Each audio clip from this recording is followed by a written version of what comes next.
So I'm James Ferrara, and I'm currently the Chief Human Resource Officer for Bristol County Savings Bank in Taunton, Massachusetts. Been with Bristol County Savings Bank for about 3.5 years. We're a community banking organization, so we have typical positions in the banking field, which would be customer-facing teller, universal banker, branch manager, residential lending, auto lending, those sorts of roles. We also have a commercial lending organization. And then the positions that folks typically don't see are the support functions to those positions. So we have operations positions, we have credit roles, underwriting positions, and then the administrative roles like human resources, legal, finance, audit, compliance, risk, and the functionality that is required to ensure that we do things appropriately, safely, legally, and in compliance with the myriad of different legislative bodies that exist. So could you tell us maybe for a few of those roles, what are you looking for in new employees? What education or career field skills, but then also what kind of soft skills are you looking for? Typically the education, it varies by role. And it will vary depending on the scope, accountability, experience, and level within the organization. So at the entry-level positions, we have individuals that come in with a high school diploma and then associate's degrees and then go up from there. And as you move up the corporate ladder in the bank, either experience or education and a combination of both, depending on the complexity of the role, would be required. So in the types of skill sets that we're looking for, so individuals that have the ability to solve problems.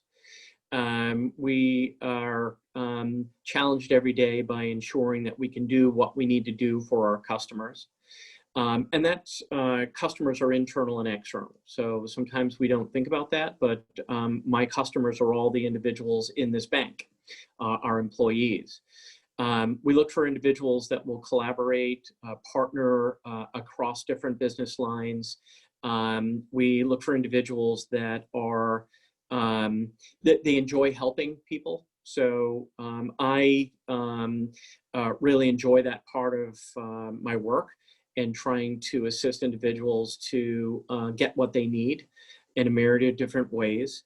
We look for individuals that are very flexible. So we are an ever-changing industry. We are impacted by a myriad of different things, whether it's government, legislative, even the environment right now. It's just been crazy due to the pandemic. We are a community bank through and through. So we look for individuals that have a community spirit. We have a myriad of different things that we do from an outreach perspective. We have a foundation. And so because of the variety of activities that we participate in, we also look for our employees to participate right along with us. And we offer our employees the capability to do that. And then communication skills are a critical part of what we do. No matter where you are in the organization, you've got to be able to communicate, really impart ideas, impart solutions to your colleagues, to customers.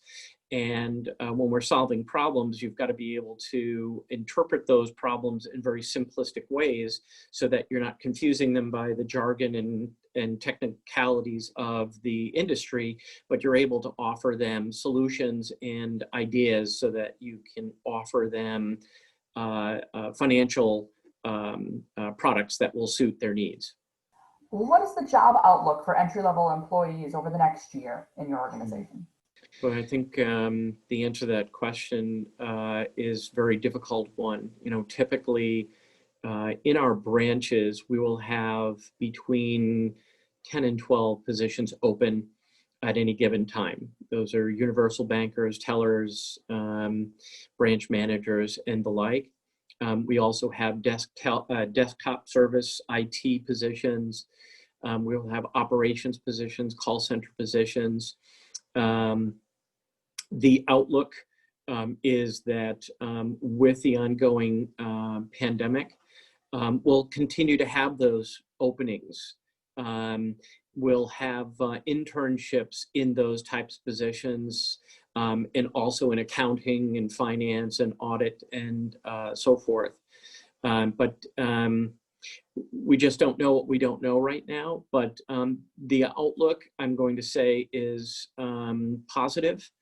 We are exempt from many of the mandates associated with business closures because the money needs to continue to flow, and we need to support our customers in many different ways. So that doesn't stop. It just is done differently. We do it virtually when we need to, and we do it in person when we can. And that's the same for any other position that we have throughout the bank. Some individuals remain remote when they can, but because we're a community bank, we like to do it in person, but we do it safely. Do you have any advice for current CCRI students looking to join your field or your company in particular? Yeah, so it's a really great question. So I reflect back that I am a CCRI grad.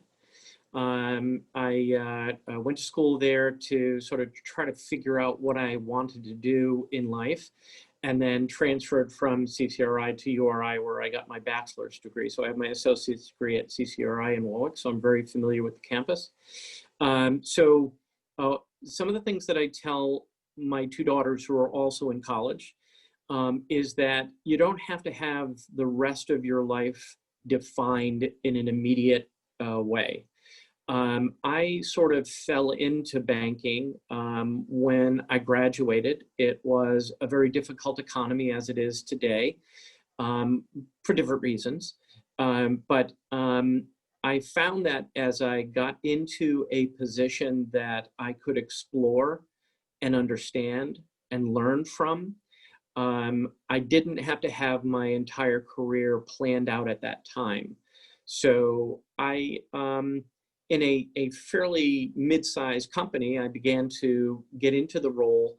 I enjoyed the education and learning through my experience, and then explored from there. And to be honest with you, there were so many different jobs and different opportunities that I never even knew existed when I started. And I was able to understand them more by interacting with individuals, and said, hey, wow, that's a pretty interesting career track. And then financial services became my career, and I've been in it since 1989. So I've been in it for a very long period of time.